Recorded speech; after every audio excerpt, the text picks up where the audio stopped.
La lluvia no caía, martillaba. El parabrisas de los coches importados dibujaba líneas oblicuas sobre Paseo de la Reforma, y asomaban fachadas de cristal con vitrinas impecables, fragancia de perfume caro e o vapor das cafeterías aquecendo. As janelas. No chao, o cheiro de milo asado misturábase ao diésel húmido dos onibus e ao azedume do papelao molado. Sob o semáforo que piscaba amarelo, vendedores ambulantes levantaban guardachuvas de 120 pesos, pacotinos de dulces por 20 e bijuterias improvisadas sobre bandejas de madeira. A presa da cidade parecía o idiomas en vogais, curtísimo. Seco, impessoal.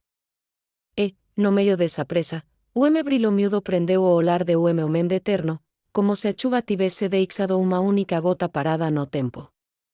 Era o colar antigo, como pingente oval de ouro pálido e unha gravura oase apagada de 3 pequeñas estrelas. O homem congelou, a roa apagou, só restou o metal. Gancho feito, eu quero ouvir voce, quiero saber de ti. Comenta desde que.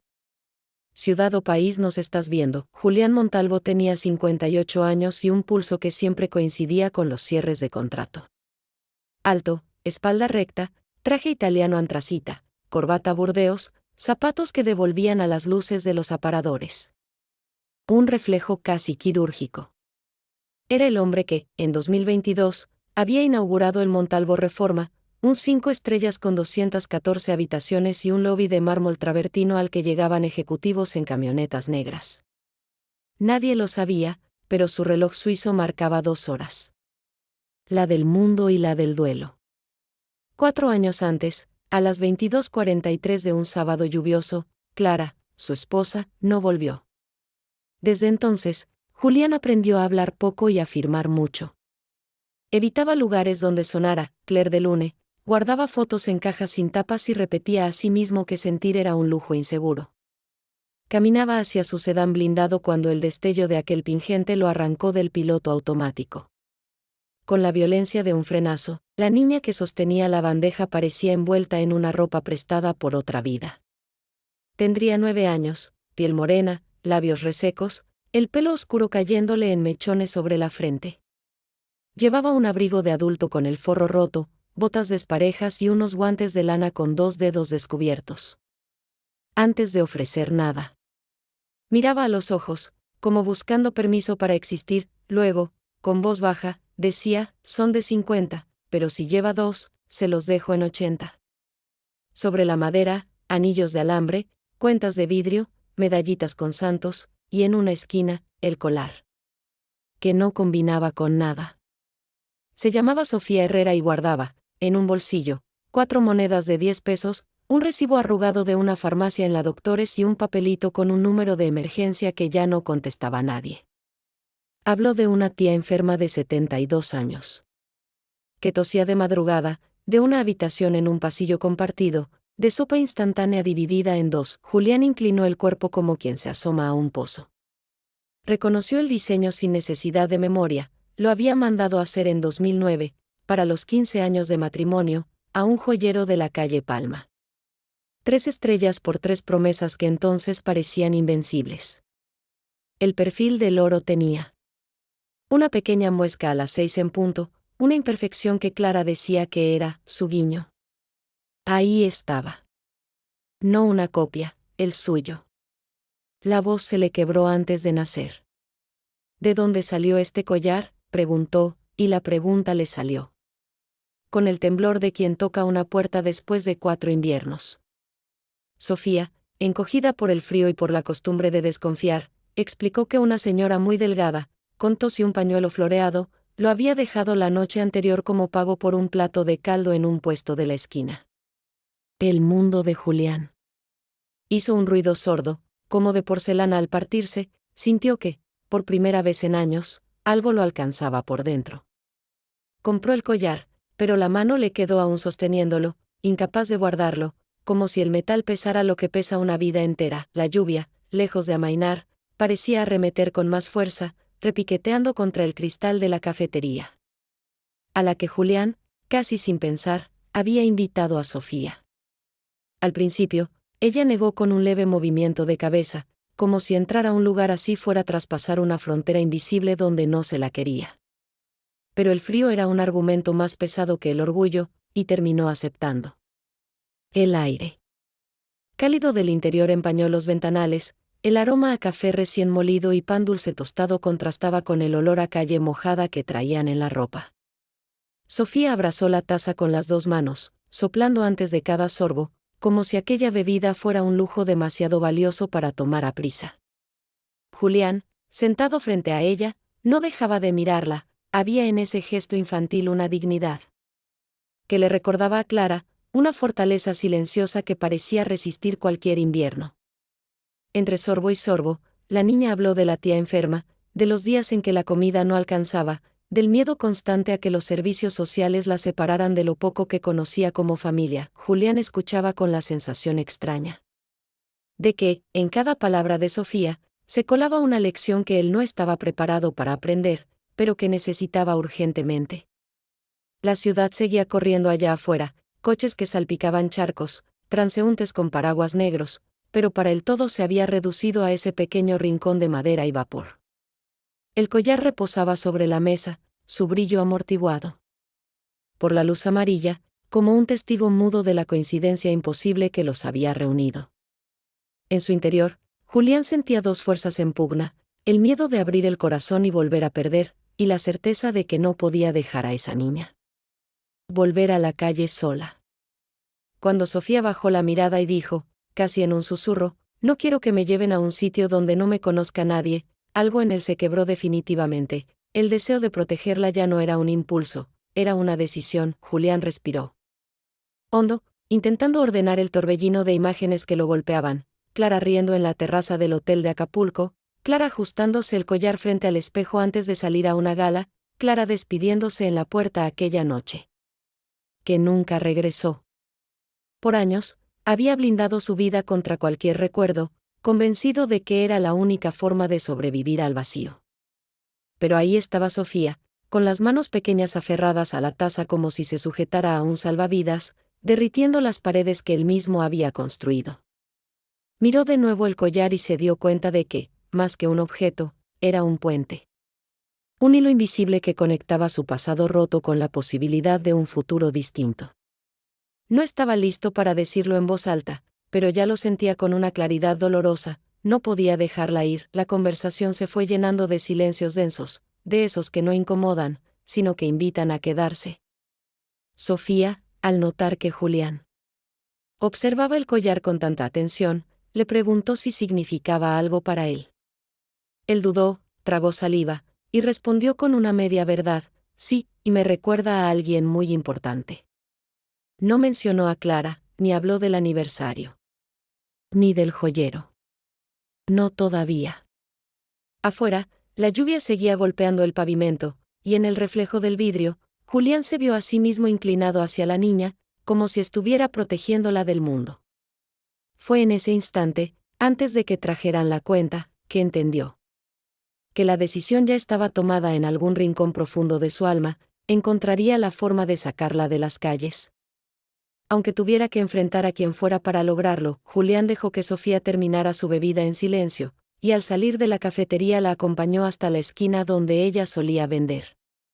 El viento había cambiado, más frío, más afilado, levantando pequeñas nubes de vapor de las alcantarillas. A cada paso, Julián observaba cómo la niña sorteaba charcos y saludaba con un leve movimiento de cabeza a otros vendedores, como si formara parte de un ejército invisible que aprendió a vivir al margen de la ciudad reluciente. Esa caminata breve fue suficiente para que él entendiera que su mundo de alfombras y recepciones no tenía nada que ver con el verdadero pulso de la vida que latía en esas calles. Antes de despedirse, le preguntó si podía volver a verla al día siguiente. Sofía se encogió de hombros y dijo que, depende de si llueve, la gente compra menos cuando llueve. Esa frase se le clavó a Julián como una verdad que no había querido aceptar. Su propia capacidad de ayudar dependía, hasta ese momento, de si le convenía o no esa noche. De regreso en su ático con vista a Chapultepec, el collar descansaba sobre la mesa de su despacho. Las luces de la ciudad se filtraban por los ventanales, reflejándose en el oro y proyectando destellos sobre la pared. Julián se sirvió un whisky, pero lo dejó intacto. En cambio, encendió su laptop y buscó información sobre programas de acogida y adopción. Los documentos legales, las entrevistas, las inspecciones, un laberinto burocrático que, para cualquiera, sería desalentador. Para él, acostumbrado a cerrar acuerdos multimillonarios en 3 idiomas, no era un obstáculo, pero sí una revelación. Incómoda, nunca antes había usado su poder para algo que no fuera aumentar sus propiedades o cifras en una cuenta bancaria. Por primera vez en años, se sintió motivado por algo que no podía medirse en dólares ni en porcentajes. Y en el fondo de su mente, la imagen de Sofía con la taza caliente entre las manos lo impulsaba a actuar sin demora. A la mañana siguiente, Julián decidió regresar al mismo cruce. La lluvia había cesado, pero el pavimento aún conservaba charcos que reflejaban el cielo gris. Caminó despacio, escaneando cada rostro entre los puestos improvisados de dulces, flores y cargadores de teléfono. Finalmente la vio, acomodando su bandeja sobre 2 cajas de refresco vacías. Vestía el mismo abrigo grande, aunque ahora con una bufanda deshilachada que apenas cubría su cuello. Al notar su presencia, Sofía se tensó, como si temiera que él viniera a reclamar algo. Julián rompió la distancia con una sonrisa breve y le preguntó cómo estaba su tía. La niña vaciló antes de responder, no muy bien, tosió toda la noche. Esa simple frase, dicha con naturalidad, desató en él una mezcla de urgencia y rabia silenciosa hacia un mundo que permitía que una niña enfrentara sola un problema. Así, sin pensarlo demasiado, le propuso llevarle medicinas y algo de comida. Sofía lo miró con cautela, sus grandes ojos oscuros midiendo cada palabra, cada gesto. No tiene que hacerlo, murmuró. Pero Julián insistió, suavizando el tono y asegurándole que solo quería ayudar. Caminaron juntos hasta una farmacia cercana, donde él compró jarabe, antibióticos recetados y vitaminas, además de una bolsa con pan dulce y leche. Luego, en una pequeña frutería, agregó manzanas y plátanos. Durante el trayecto, Julián fue notando cómo la rigidez de la niña se iba aflojando poco a poco, aunque todavía había una distancia invisible que ella mantenía como escudo. En cada cruce de calle, él reducía el paso para no apresurarla, entendiendo que la confianza no se exige, se construye, día a día, gesto a gesto. El camino hasta el edificio donde vivía Sofía y su tía reveló más de lo que las palabras podían contar. Calles angostas con paredes descascaradas, grafitis apagados por la humedad, ropa colgando en tendederos improvisados entre ventanas. El olor a humedad se mezclaba con el de comida recalentada y cigarro barato. Subieron por una escalera estrecha, cuyos peldaños de cemento estaban desgastados por años de pisadas. Frente a la puerta de madera agrietada, Sofía se detuvo, como si temiera que lo que había detrás pudiera avergonzarla. Empujó suavemente y lo invitó a entrar. La habitación era pequeña, con una sola cama que compartían, una mesa coja y una hornilla eléctrica. En una esquina, sobre una manta doblada, una mujer muy delgada tosía, envuelta en un chal raído. Los ojos de la tía, cansados pero atentos, se iluminaron al ver las bolsas con comida y medicinas. Julián saludó con respeto y se presentó, evitando cualquier gesto que pudiera parecer condescendiente. Ayudó a colocar las compras sobre la mesa y explicó para qué servía cada medicamento, siguiendo las instrucciones del farmacéutico. La tía, con voz débil, le agradeció repetidas veces, como si temiera que el agradecimiento no fuera suficiente para compensar tanta ayuda. Sofía permanecía cerca, observando en silencio, quizá intentando descifrar si aquel hombre de traje y zapatos relucientes era de fiar.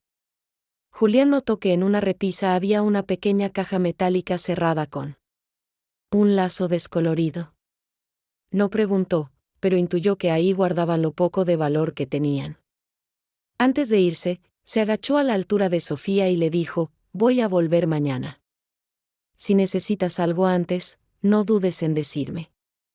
Ella no respondió, pero por primera vez, una sonrisa tímida se asomó en su rostro. Al día siguiente, Julián regresó con una bolsa aún más grande. No solo traía víveres, sino también una manta térmica, ropa de abrigo para Sofía y un par de botas nuevas de su talla. Esta vez, la niña lo recibió en la entrada del edificio, como si lo hubiera estado esperando. La tía, aunque débil, parecía un poco más animada y aceptó de buen grado que Julián se encargara de preparar una sopa caliente. Mientras el aroma llenaba la pequeña habitación, Sofía se acercó al collar, que Julián llevaba siempre en el bolsillo, y preguntó por qué lo conservaba así. Él, con una mezcla de dolor y ternura, le contó que había pertenecido a alguien a quien amó profundamente, alguien que ya no estaba, pero que seguía presente en su vida de muchas maneras. No dio más detalles, pero bastó para que Sofía lo mirara con una nueva chispa de comprensión. La relación comenzó a tejerse de forma natural. Julián, que durante años había evitado cualquier vínculo emocional fuera del trabajo, se encontró visitándolas a diario, buscando pretextos para quedarse un poco más. A veces llevaba cuentos ilustrados y leía en voz baja mientras Sofía escuchaba recostada sobre su manta. Otras veces, simplemente se sentaba con la tía a conversar, como si el simple acto de compartir palabras fuera suficiente para aliviar algo del peso que cargaba. Cada día que pasaba, Julián sentía que recuperaba una parte de sí mismo que creía perdida. Sin embargo, sabía que la estabilidad de Sofía y su tía pendía de un hilo. Bastaba una inspección del servicio social para que la niña fuera llevada a un albergue, rompiendo todo aquello que recién comenzaban a construir. Juntos, la amenaza se volvió real una semana después. Una trabajadora social, acompañada de un agente municipal, llegó sin previo aviso al edificio. Llevaban carpetas, formularios y un tono seco que no admitía negociaciones. Julián, que justo estaba entregando unas bolsas de víveres, presenció la escena desde el pasillo. Escuchó cómo explicaban que la salud de la tía era demasiado precaria para cuidar de una menor y que, por su bienestar, Sofía debía ser trasladada a un centro de acogida. El rostro de la niña se tensó de inmediato, sus manos, que hasta un momento antes acomodaban pulseras sobre la mesa, se cerraron en puños pequeños. Julián sintió un frío distinto al del clima recorrerle la espalda. Sabía que, si no intervenía, podía perderla en cuestión de horas. Se presentó formalmente, dejando claro quién era y ofreciendo garantías legales para que Sofía permaneciera con su tía hasta encontrar una solución definitiva. La trabajadora social lo miró con una mezcla de sorpresa y desconfianza. No era habitual que un empresario de renombre se involucrara así. Preguntó por su relación con la menor, y Julián, sin titubear, respondió: es alguien a quien no pienso dejar sola.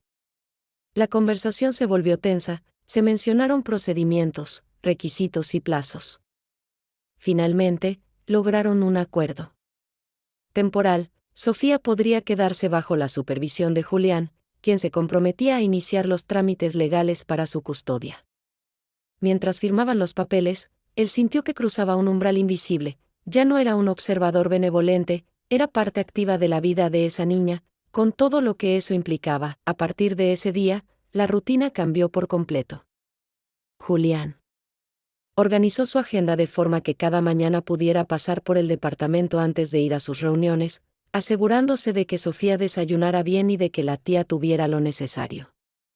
En sus visitas, comenzó a notar pequeños detalles, como Sofía doblaba cuidadosamente la manta cada noche para que su tía no pasara frío, o cómo compartía sin dudar la última galleta aunque él supiera que no había más.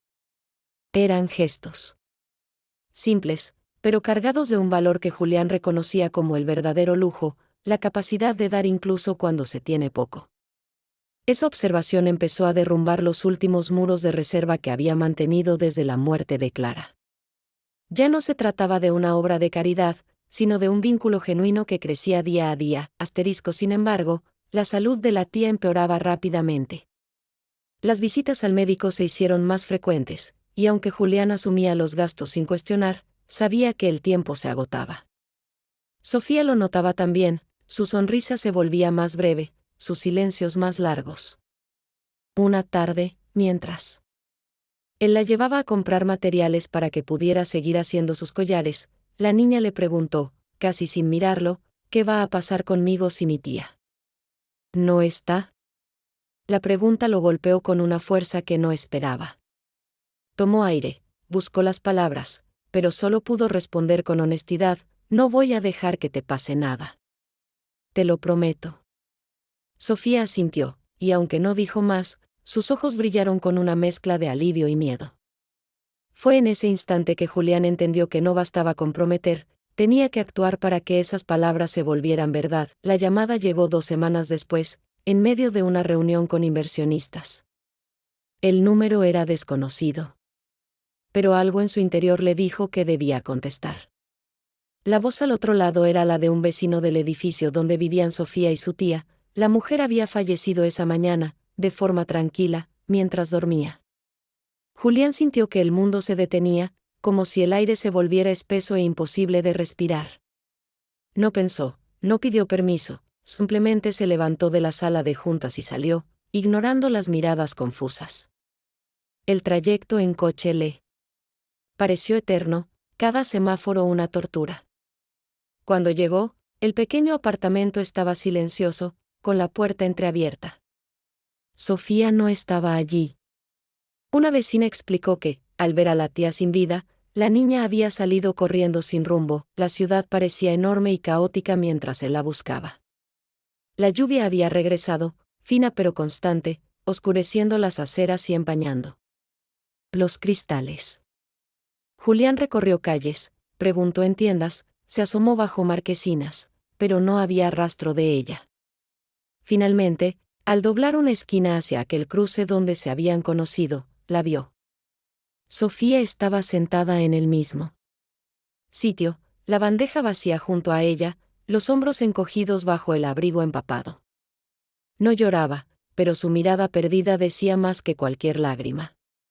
Julián se acercó despacio, como temiendo que un movimiento brusco pudiera ahuyentarla, y cuando estuvo frente a ella, se arrodilló, sin importarle la humedad del pavimento. Tomó sus manos frías entre las suyas, sintiendo cómo temblaban, y supo que ese era el momento en que debía decirlo todo.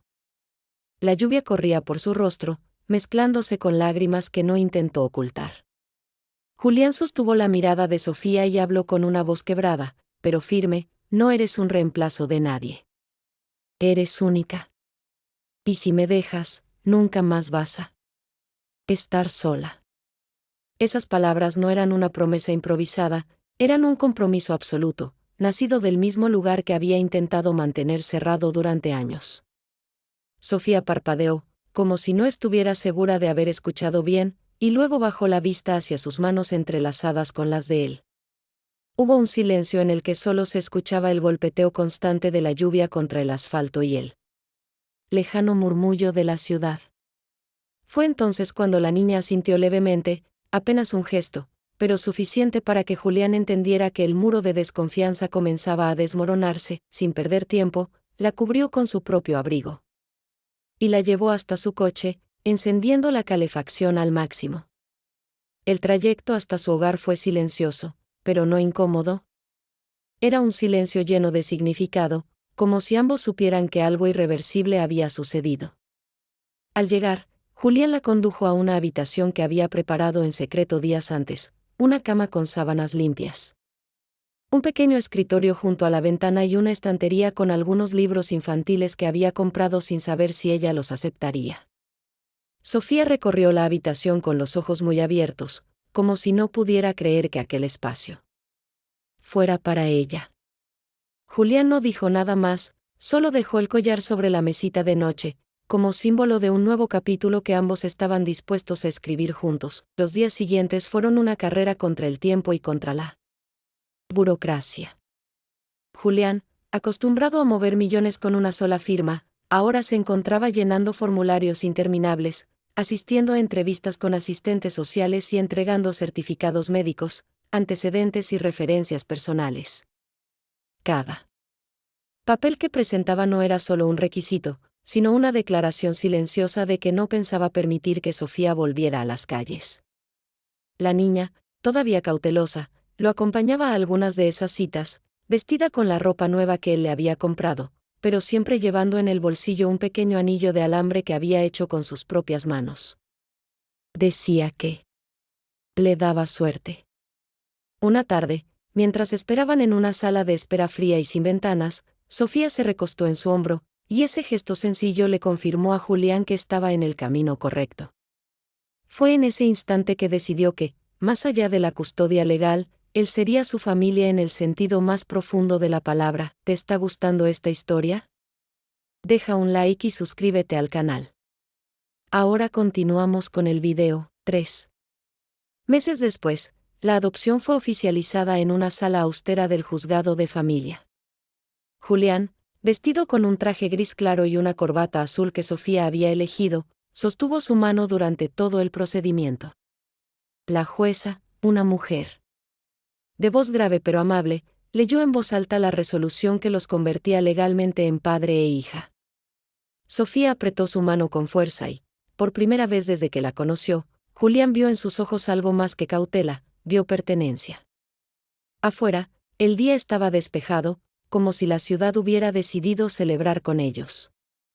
Caminaron juntos por el Paseo de la Reforma, y en cada paso Julián sentía que recuperaba un trozo de vida que había dado por perdido. El collar de Clara, colgando ahora del cuello de Sofía, se movía con cada paso, reflejando la luz del sol como un recordatorio silencioso de que el amor no sustituye, suma. El cambio en la vida de Sofía fue tan visible como profundo.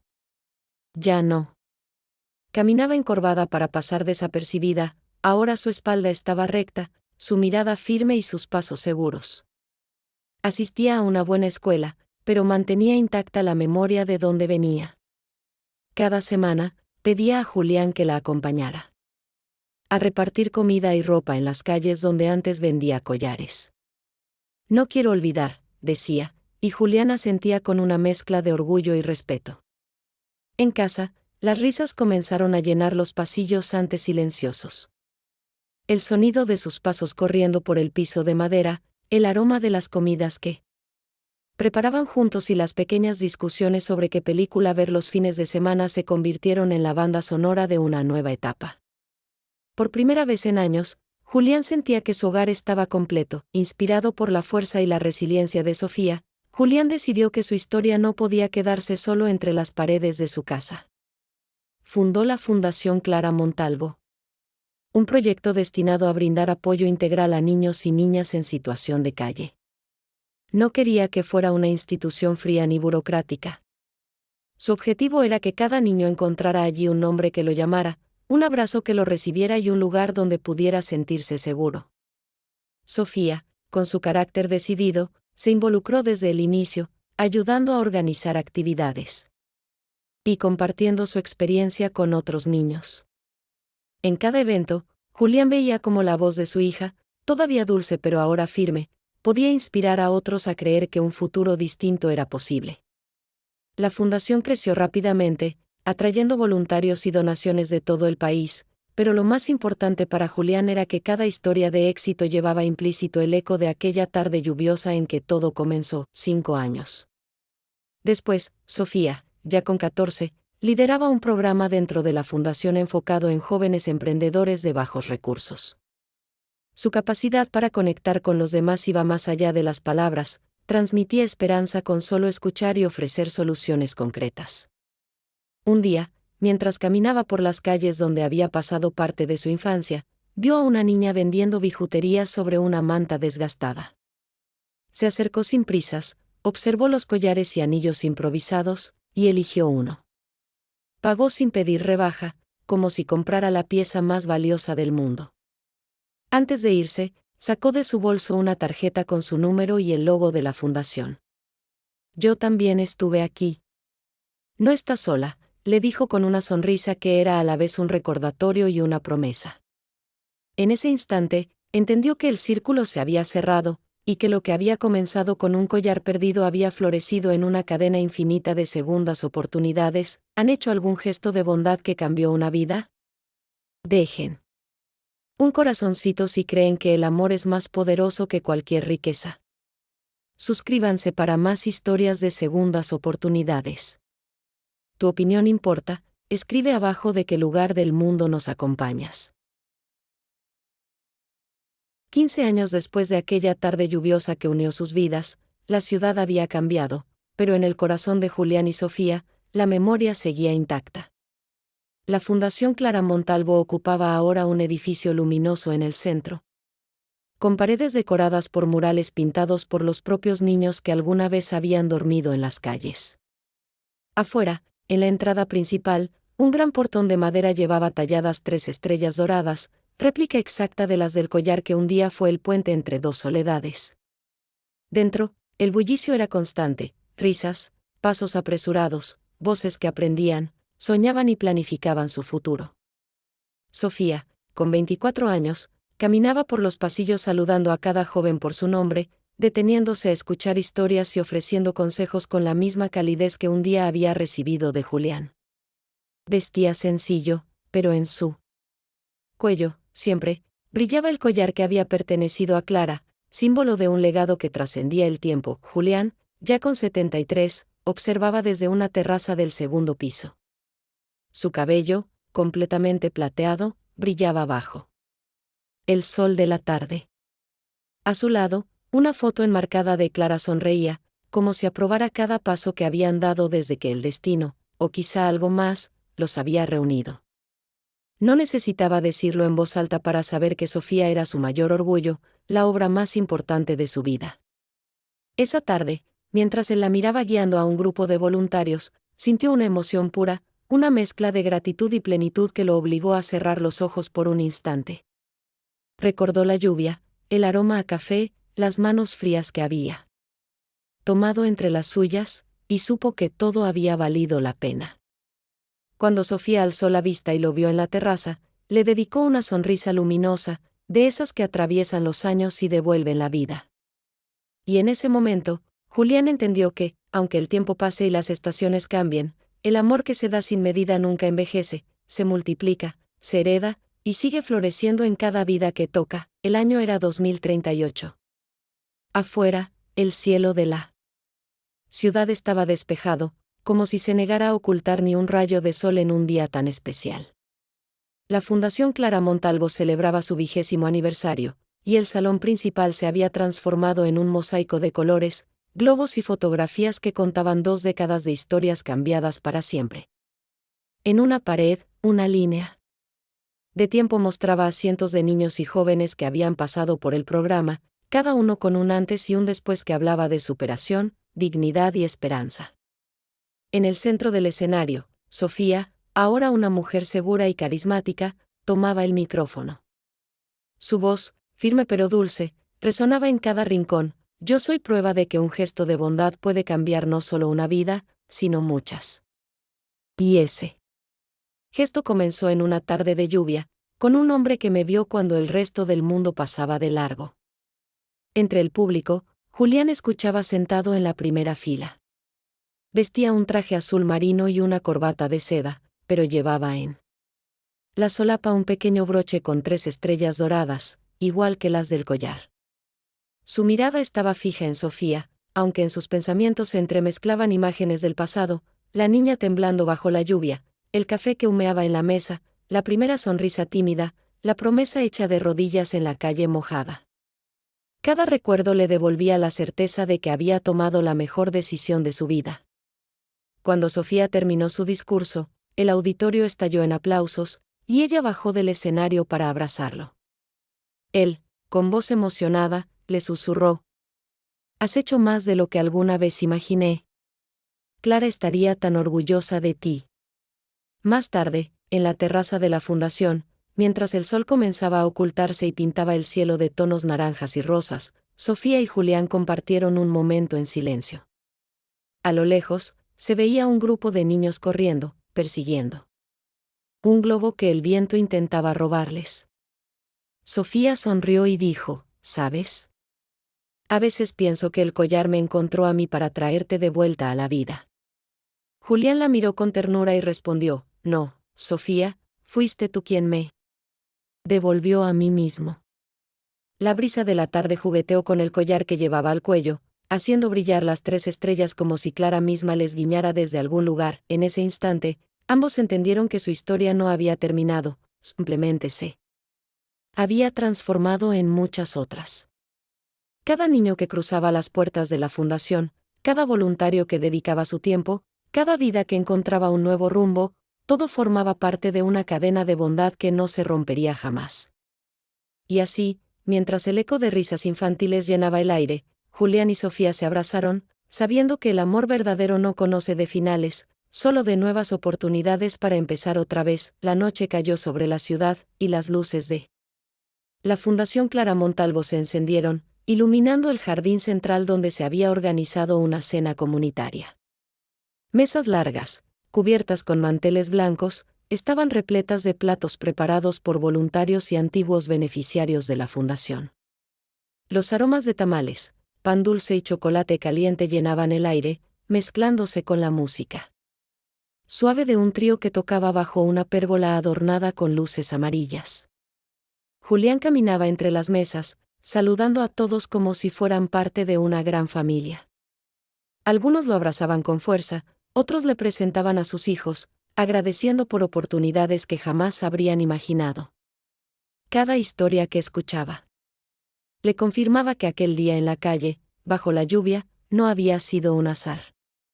Había sido un llamado. En un momento, un joven de unos 20 años, vestido con un uniforme de chef impecable, se acercó con una bandeja de pequeños postres. Señor Montalvo, dijo con una sonrisa nerviosa, yo estuve aquí cuando tenía 10 años, y hoy tengo mi propio restaurante. Esto es para usted y para Sofía, como agradecimiento. Julián aceptó el plato, pero el verdadero regalo estaba en la mirada orgullosa del muchacho. Cerca de allí, Sofía conversaba con un grupo de adolescentes, animándolos a no abandonar sus estudios, contando anécdotas de sus propios miedos y cómo los había superado. Julián la observó, sintiendo que Clara seguía presente, no como una sombra triste, sino como una luz que ahora brillaba a través de su hija. Cuando la velada llegaba a su fin, Sofía subió a un pequeño escenario improvisado y, con el collar brillando bajo las luces, tomó el micrófono una vez más. Esta fundación nació de un acto de amor. Y hoy quiero decirles algo, nunca subestimen el poder de mirar a alguien a los ojos y reconocerlo. Porque a veces, ese simple gesto puede salvar una vida, como salvó la mía. La ovación que siguió no solo celebraba sus palabras, sino la certeza de que, mientras existiera un corazón dispuesto a ayudar, siempre habría una nueva historia esperando ser contada. Al terminar su discurso, Sofía bajó del escenario y fue directamente hacia Julián. No importaba cuántas personas quisieran felicitarla, él siempre sería su primer destino. Lo abrazó con fuerza, y en ese gesto se condensaban todos los años de lucha, pérdida, aprendizaje y amor. Julián cerró los ojos, sintiendo que el tiempo se había doblado sobre sí mismo. Podía ver a la niña de 9 años con el abrigo grande, podía sentir el frío de aquella tarde lluviosa, pero también estaba allí, en ese presente cálido y luminoso, con una mujer fuerte a su lado que él había tenido el privilegio de llamar hija. Cuando la gente comenzó a irse, Julián y Sofía se quedaron un rato más en el jardín, sentados en un banco de madera que llevaba grabadas las 3 estrellas del collar. El silencio era cómodo, roto solo por el canto de unos grillos y el sonido distante de la ciudad. Sofía apoyó la cabeza en su hombro y susurró, gracias por no soltarme nunca.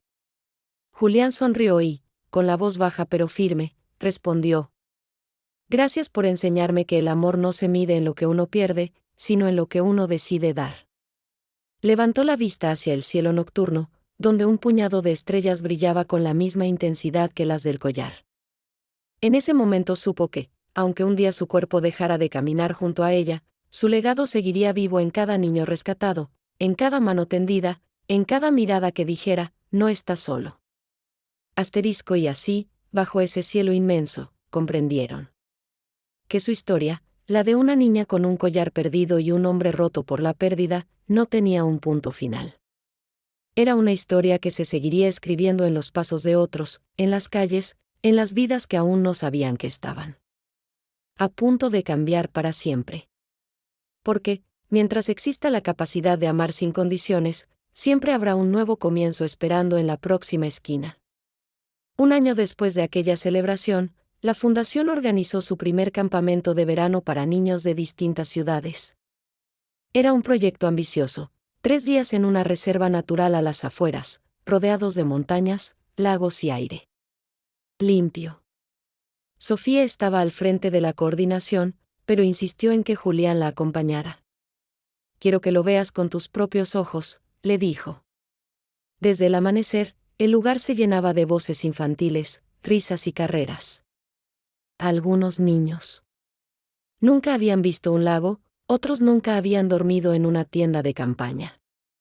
Julián, sentado en una silla plegable, observaba cómo pequeños grupos aprendían a remar, a encender fogatas o a plantar árboles.